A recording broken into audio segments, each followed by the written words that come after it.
I know that it's a lot of people that are bothered about the idea that they have to go back into the office and go to work.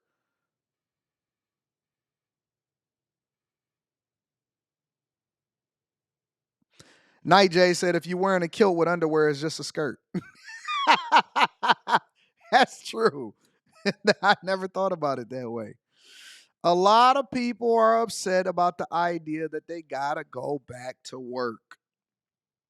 Well, Trump signed executive action yesterday that basically mandated that any federal worker got to get back into the office. Y'all know y'all getting paid with tax dollars, right? Let's deep dive into it. Make sure y'all hit a like for the algorithm, subscribe to the channel, and turn on your notifications. Also, if you're not already, make sure you tap into the Patreon. Link is in the description. Let's get to it.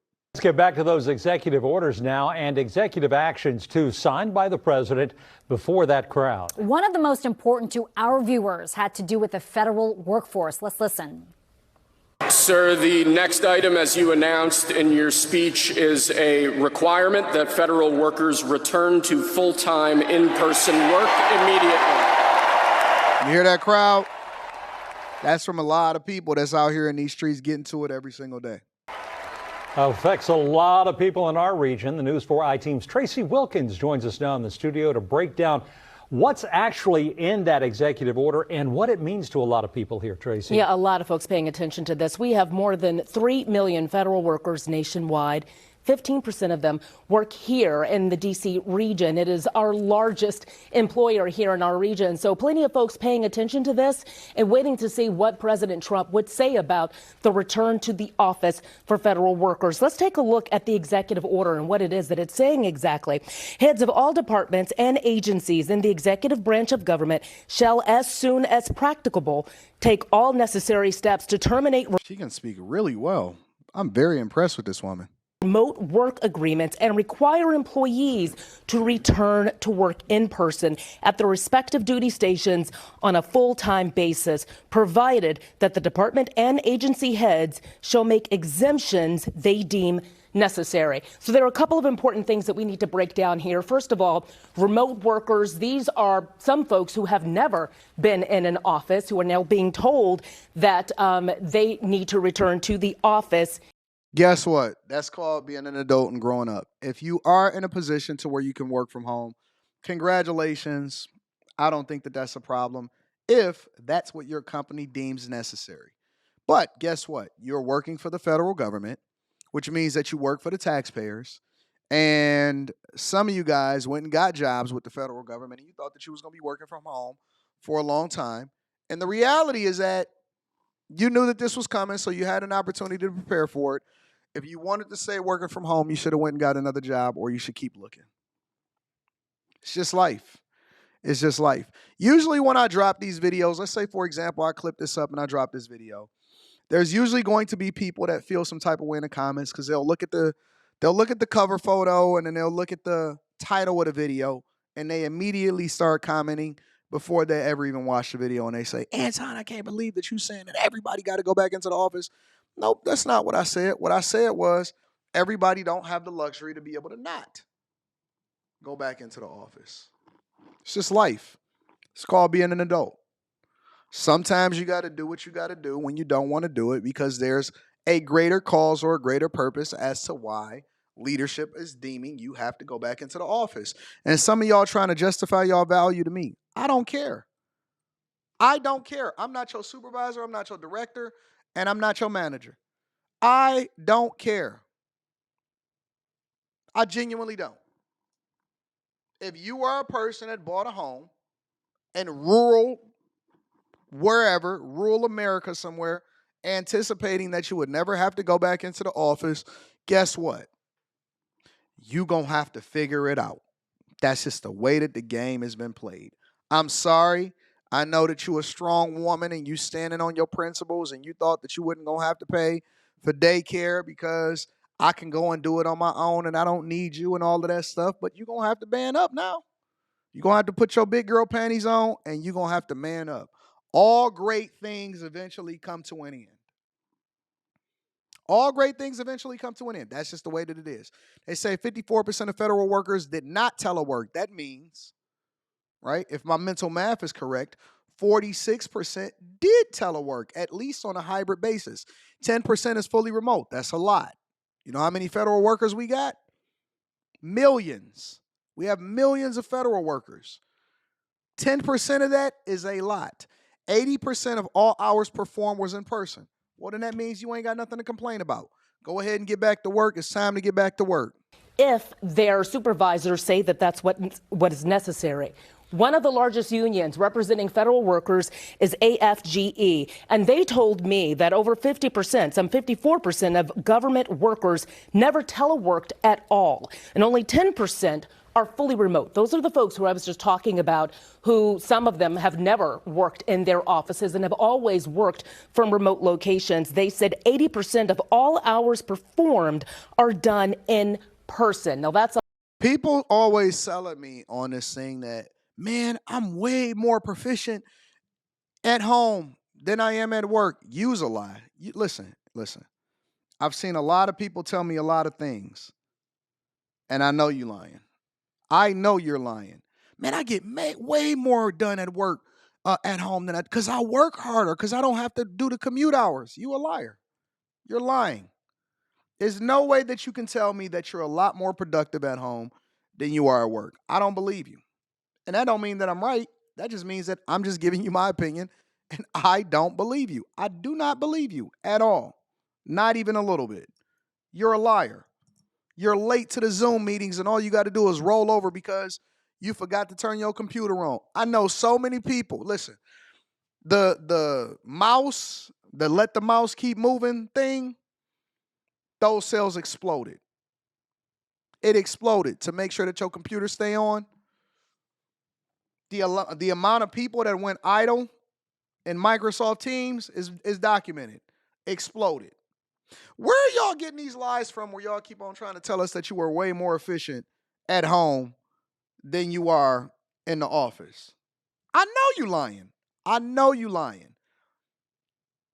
It ain't a person that I've ever met in my entire life that has been more efficient at home than they are at the job. You a liar. You a liar. You more efficient at the things that you want to do. You definitely not more efficient at the job that you're getting paid for. And we've become a society where people feel like they're entitled to be able to work from home. Don't you realize that that is a luxury? That is not a requirement. Because unless you negotiated that as a part of your pay package, then you can't do it. That is a luxury. That is not a requirement. a lot of work that's being done by federal workers in person. We Send spoke it to me, with Dow's the Hour. Partnership for Send Public it to me, 'cause Service. I This keep is an hearing about this, but I organization ain't that's seen it. working Send it to to me. try and streamline government and make it more efficient, and is promising to work with this administration and has also worked with other administrations as well. And this is what they had to say about remote work and also about how this could impact federal workers across the country. These folks live in people's districts. They live in members of Congress's districts. They are constituents. They are, in those states and economies. So that's going to have an impact. Carr said, work from home only works if you have a disability that impacts your mobility or you're working on personal projects to build your business. Let's address the first one. If you have a disability that impacts your mobility, man, listen, Carr, I see people in wheelchairs greet me at Walmart. If the Walmart wheelchair greeter can get up and be wheeling around with their gloves on, say, "Hey, how you doing, Mr. Daniels?" That's exactly how he talk. "How you doing, Mr. Daniels?" Say, "What's going on, John? How you doing?" This is just another great day getting here, and I'm happy to be here. I said, "All right, I like your spirit. I like your energy." That's what he said. "How you doing, Mr. Daniels?" "What's going on, John? What's going on, big dog?" "Nothing much. Just happy to be here. It's another great day, and I'm just happy to be alive." That's what he says to me every single time that I walk in. Real talk. Straight up. If he can get there and he be having his vest on, his glasses is right, and he getting to it. If he can get to work, I don't want to hear about you able-bodied adults. I'm happy to use my hands and legs and arms to get out the house and be productive. How you doing, Mr. Daniels?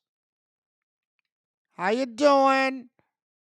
My mom said she watched your show. What's going on, John? Tell mom I said what up. Also, what we hear from members of Congress all the time is that when government services don't work, they hear from their constituents. Now, the Partnership for Public Service also said that what's important is not so much who is in office or out of the office, but the end result, what that means for American citizens. Are we getting the resources that we're supposed to and the services that we're supposed to? And what she was saying there is that if our folks, our citizens across this country are not, that Congress is going to hear from them, that people are going to say, we want government to be more effective. So the question is, what is the focus here? Is it about outcomes or is it about people going to the office? We do know that the mayor would like to see the downtown more active than it's been. And she's had real concerns about empty office space and what that's doing to the economy of D.C. So surely she is happy to hear that he is going to be focused on a return to work. That woman can speak and she can communicate effectively. Komet is lying to y'all. I can't speak for others, but I'm more productive working from home. No, you're not. You lying. You lying. Let me tell you what happens when you work from home. Y'all want to know the truth? I'll tell y'all the truth after we play this portion of the show. But now let's cross live to Washington for more on this historic Trump inauguration. Sky News correspondent Annalise Nielsen joins me now. Annalise, what a massive day. Can you talk us through some of the main executive orders that Trump signed on his first day in office? Well, he went straight for it, and why wouldn't you sign as many influential executive orders as you can now? Because this is the moment when he has the most goodwill, the biggest mandate coming in, having won the popular and the electoral college vote, and really so much support, especially from the business community. It was notable that he had all those tech executives front and center for his swearing in. So he signed in an executive order taking the US out of the Paris Climate Accord. He signed an executive order declaring that there are two genders. Now, this seems like it might just be something that his critics would call virtue signaling, but there are practical ramifications of that for especially federal government employees and how they go to work. I mean, it can go down to things like on government forms, drop-down bars having two gender options. There's also going to be restrictions on how people interact in the military if they identify as trans. Shout out to you, Mojo. And there are additional executive orders on that. He's implemented an executive order to extend TikTok's lifespan to stave off that coming to a head while he's in his first few days, but that will have to have some kind of agreement to either have American ownership, divestiture, or it will still be shut down as per the congressional rules.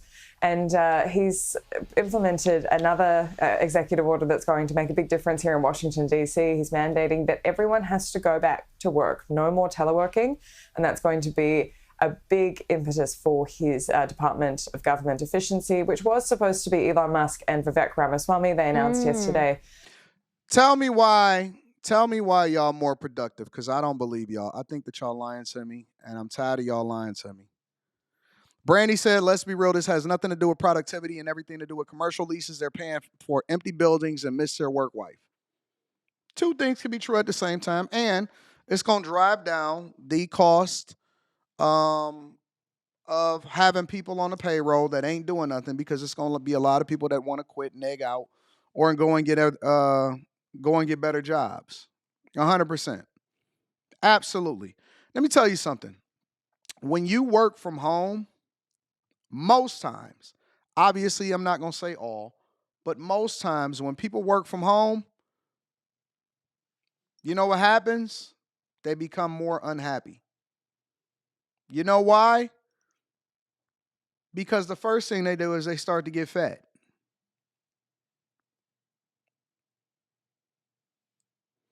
The first thing that they do is they start to get fat. You get frumpy. You would not believe the amount of videos that I have inside of my feed of people saying, oh my God, My husband's divorcing me. I can't believe it. And they sitting there looking frumpy, lumpy, dumpy, and humpty. The first thing you do is you get fat because you stop competing. When you go into the office, when you going downtown and stuff, and you seeing all of these people that look good, you want to look good.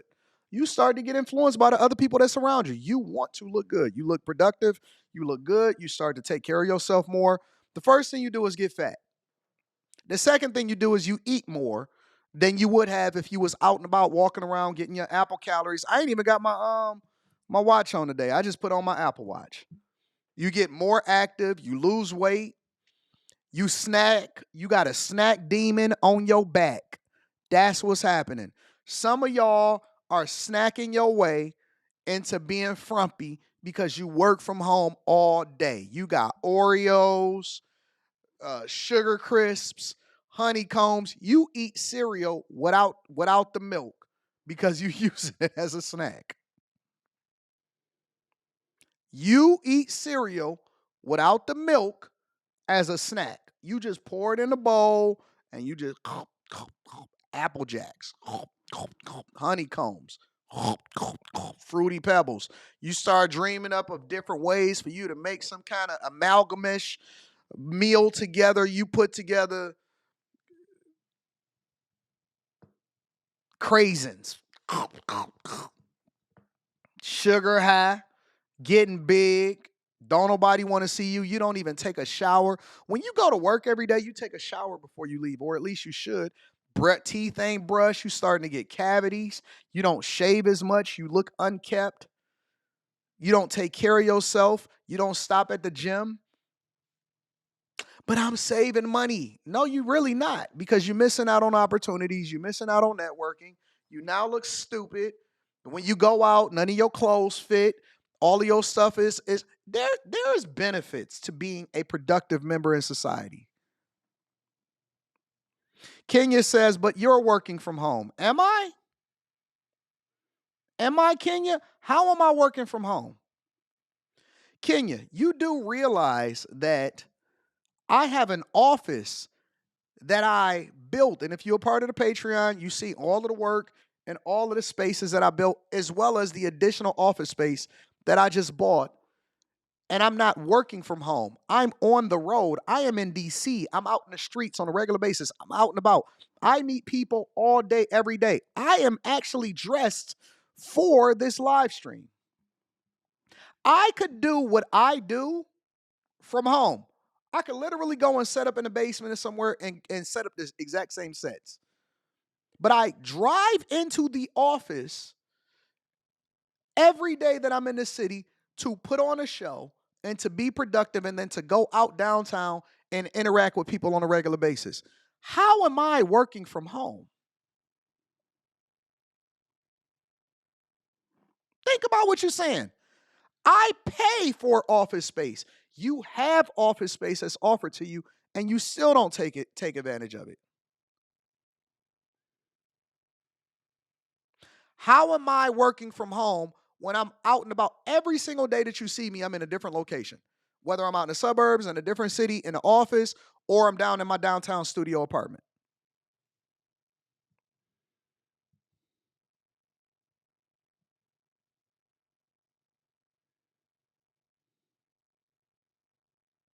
Y'all be drunk. You's a drunk. Y'all be drunk. Yes, you do. You're drinking, eating, pooting, farting. You're unproductive and you're not outside.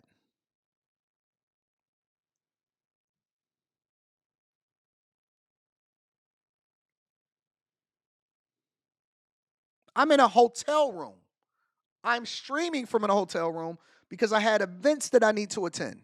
But I choose to not miss, and then I'm going to take a flight, and then you're going to be seeing me live streaming tonight from a completely different location.